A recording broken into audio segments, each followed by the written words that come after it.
assez important, pour moi, c'est de reprendre ma passion du dessin. Euh, j'ai envie de faire de l'art. L'art a toujours été quelque chose d'assez important pour moi. Et là, je me remets au dessin. J'essaie de faire au moins 5 minutes par jour. Et j'ai un compte Insta où je poste tous les jours des portraits en fait. Et c'est vraiment le truc que j'ai envie de travailler le plus. Ça s'appelle comment?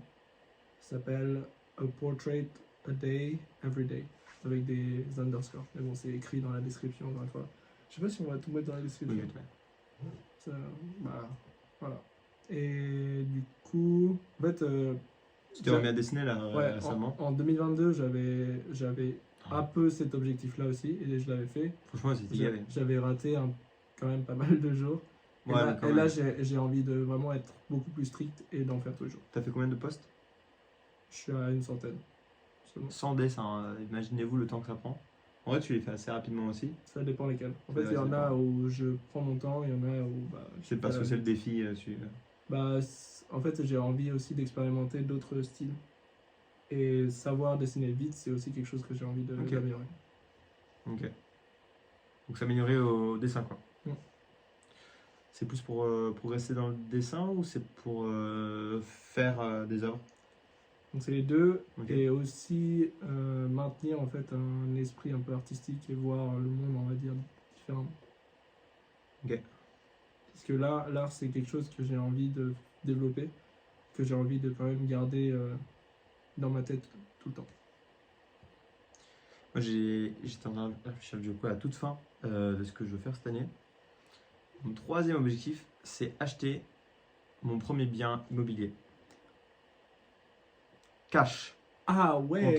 Content parce que... Oui, mais attends, un bien, parce qu'il y a des biens à 2000 €, donc Non, bien. Ce que je peux, tu vois. combien? Je sais pas. J'espère un bien à 500 000 €. Ah ouais. J'aimerais bien.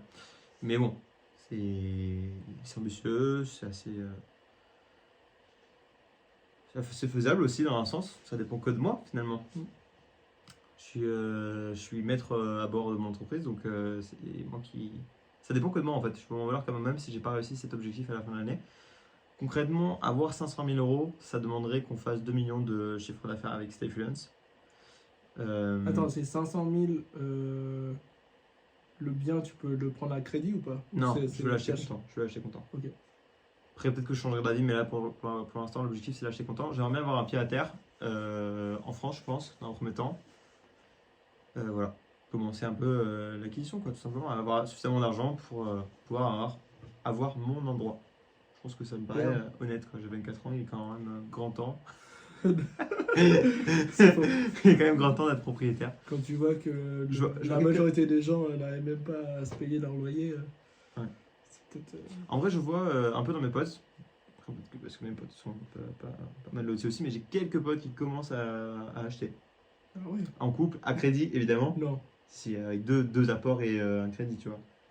Mais moi c'est carrément différent. Moi, je veux acheter un bien content, genre. T'as vraiment des potes pas pareil. qui sont en couple et qui achètent une maison? J'ai des potes qui sont en couple depuis 2 ans et qui ont acheté une maison, et d'autres potes qui sont depuis plus longtemps que ça qui ont aussi acheté une maison. Mais C'est chaud. un des deux couples à mon âge et un des deux couples à 1 an de plus.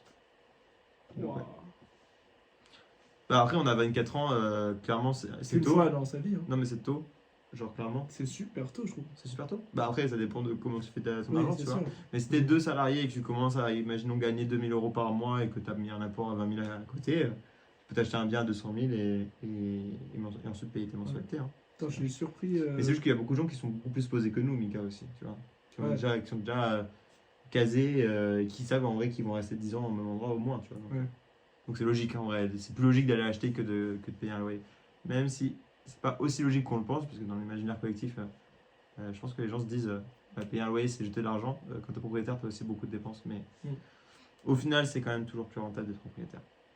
Surtout que. Ça fait un petit coupure, ouais, je sais pas. Surtout que le. Ah, c'est peut-être le 25 secondes 25 minutes 25 minutes, oui, pardon. Je sais pas.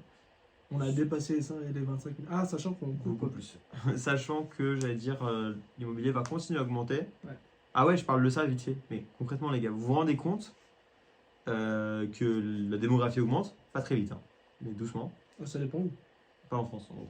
Je parle plutôt pour c'est en train de diminuer en France. Ça diminue même? Non, la vitesse diminue, mais pas la démographie. Je crois que la démographie continue à augmenter. Bah, Partons du principe qu'elle reste constante, qu'elle augmente légèrement. Concrètement, il y a de plus en plus de nos grands-parents. Avant, ils oui, ne se séparaient pas. parce que les grands-parents ne meurent pas. Et aussi, ils se séparaient pas à l'époque. Ils vivaient toujours dans un seul foyer parce que c'était pas dans les mœurs de se séparer. Sauf qu'aujourd'hui, les gens divorcent pour rien. Enfin, pas pour rien, mais ils divorcent facilement, quoi. Et du coup, non, ça demande 2 fois plus de foyers, tout simplement. Donc ça, plus la démographie qui augmente, plus, du coup, les lois, je sais plus le nom de la loi, mais en gros, il y a des lois en France qu'il faut qu'on va pas plus pouvoir construire sur des terrains qui sont aujourd'hui naturels. En fait, il va y avoir un agrandissement qui va être possible que verticalement, là où c'est possible de le faire verticalement. Et quand on passe au vertical, c'est qu'il y a beaucoup d'argent. Chaque endroit où c'est des tours, c'est hyper cher, les gars. Donc le prix de l'immobilier va continuer à augmenter. Et c'est très cool pour la location. Moi, je vais être un peu dans ce domaine-là, donc c'est très bien sur l'hébergement. Mais concrètement, pour se loger, ça va être de plus en plus dur. Donc le mieux, c'est d'acheter maintenant. Et ceux qui disent que c'est pas le bon moment pour les crédits, c'est complètement con. Sachez que si vous passez un crédit immobilier maintenant, imaginons qu'il soit super haut, qu'il soit à 3% par an, en fait, tout simplement, vous prenez maintenant. Et vous reprenez un crédit. Et vous reprenez un crédit plus tard, quand c'est moins cher. Quand c'est moins cher, vous faites racheter votre crédit par un. Demandez à un courtier de racheter votre crédit, et, qui vous trouve un crédit qui puisse racheter le premier. Comme ça, vous êtes à 1%. Et donc, tant que ça descend, imaginons une fois par an, vous regardez si ça a descendu, vous reprenez un nouveau crédit avec un taux inférieur. Et quand ça remonte, vous êtes sécure. Voilà, tout simplement. Vous avez bien fait.